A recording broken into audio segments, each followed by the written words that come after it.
नमस्कार दोस्तों। आज हम लोग बात करेंगे कि क्या अमेरिका और इजराइल मिडिल ईस्ट में सूखा ग्लोबल वार्मिंग का सबसे बड़ा रीजन है।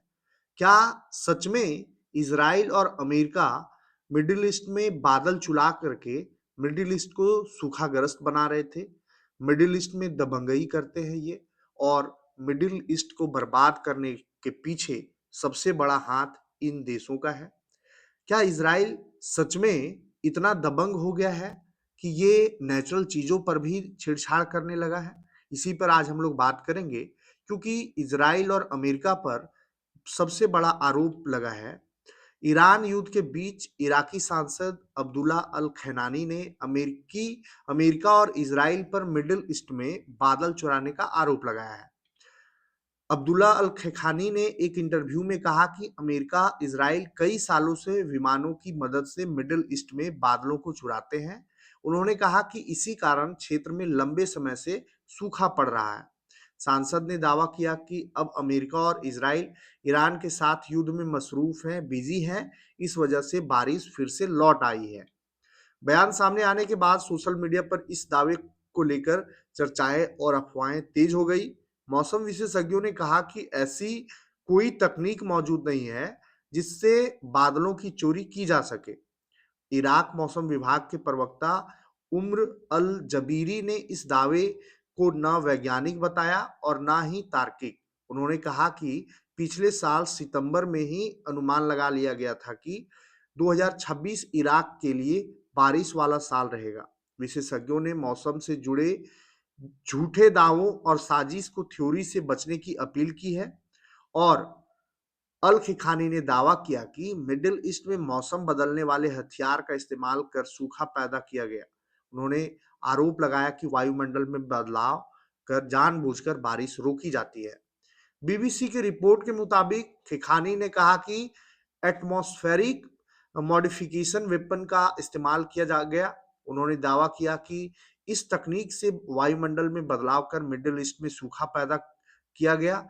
तुर्की में भारी बारिश को भी कुछ लोगों ने इसी कथित साजिश का आ- आरोप लगाया।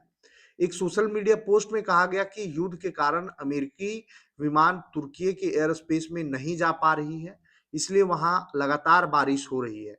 यह पोस्ट 10 लाख से ज्यादा बार देखा गया है। कुछ यूजर्स का दावा है कि ईरान में दशकों से चला आ रहा सूखा अमेरिका के ठिकानों पर हमले के 5 दिन के भीतर खत्म हो गया है। एक्सपर्ट्स का कहना है कि ऐसे दावे भरोसे की कमी और जलवायु की समझ की कमी से दर्शाता है। वैज्ञानिकों का कहना है कि मौसम की दिशा या तीव्रता को सीधे नियंत्रित करने वाली कोई तकनीक मौजूद नहीं है। इसके उलट मिडिल ईस्ट में बढ़ते चरम मौसम के पीछे जलवायु परिवर्तन को जिम्मेदार बताया जा रहा है। संयुक्त राष्ट्र यूनिवर्सिटी के कावे मदानी के मुताबिक क्लाउड सीडिंग को राजनीति हथियार की तरफ पेश किया जा रहा है। क्लाउड सीडिंग में बादलों पर छोटे केमिकल जैसे सिल्वर आयोडाइड कण डाले जाते हैं ताकि बारिश हो सके। हालांकि वैज्ञानिक कहते हैं कि इसका असर बहुत सीमित होता है। यह मौजूदा बादलों से अधिकतम 15% तक ही बारिश बढ़ा सकता है। कुछ लोग मानते हैं कि एक जगह क्लाउड सीडिंग करने से पड़ोसी इलाकों से बारिश छीन ली जाती है। खलीफा यूनिवर्सिटी के प्रोफेसर डायना फ्रांसिस के मुताबिक इसे ऐसे समझिए कि यह बादलों को हल्का या सा धक्का देता है, मौसम को कंट्रोल नहीं करता है। और क्लाउड सीडिंग का आर्टिफिशियल बारिश करवाने में रोल होता है। पहले विमान बादलों में सिल्वर आयोडाइड जैसे कण छोड़ते हैं, और दूसरा कि इन पर पानी जमा होकर बूंदें बनने लगती है। जब यह पानी की बूंदें बड़ी हो जाती है तो बारिश होने लगता है। इसको क्यों इस्तेमाल किया जाता है? तो सूखे से प्रभावित इलाकों में बारिश करवाने के लिए किया जाता है। सूखे से प्रभावित इलाकों में बारिश ला सकता है। भारी बारिश को पहले ही हल्का कर देने के लिए किया जाता है, और हवा में प्रदूषण को कम करने में भी मदद करता है। विश्व मौसम विज्ञान संगठन डब्ल्यूएमओ ने के मुताबिक हाल के दशकों में इस क्षेत्र का तापमान वैश्विक औसत से दुगनी दर से बढ़ा है। इससे हीट वेव लंबी और ज्यादा तीव्र हो रही है। बारिश का पैटर्न भी अनियमित हो गया है। कुल बारिश कम हो रही है, लेकिन जब होती है तो बहुत तेज होती है, जिससे फ्लैश फ्लड या सूखे का खतरा बढ़ता है। एक्सपर्ट्स का मानना है कि इससे पानी को लेकर लोगों की चिंता बढ़ती जा रही है, जिससे इस तरह की अफवाहें तेजी से फैल रही है। अब ये आरोप में कितना सच है और कितना झूठ है, ये तो वहाँ के लोग ही बता रहे हैं।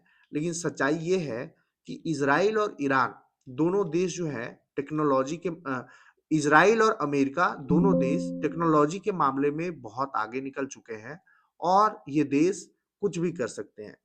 वार में केवल वार हथियार से नहीं लड़ा जाता है, वार का अभी बहुत सारा रूप हो गया है।